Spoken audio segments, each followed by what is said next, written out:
Let's buy gas at the Hyundai Oil Bank gas station. Start. Touch the pad.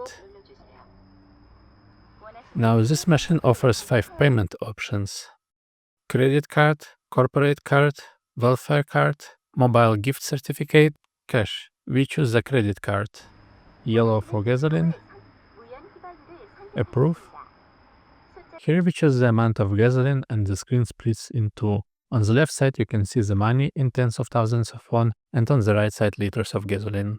I choose 50,000 won worth of gasoline. Press A for the lump sum payment. Time to insert the card.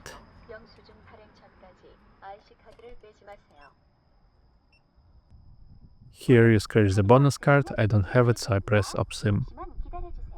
Prepare to fill. Use vinyl gloves. Time to fill.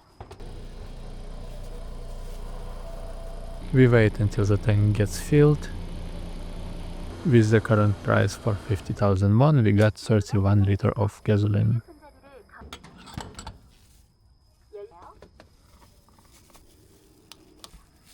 If you need a receipt, press A, and don't forget a card.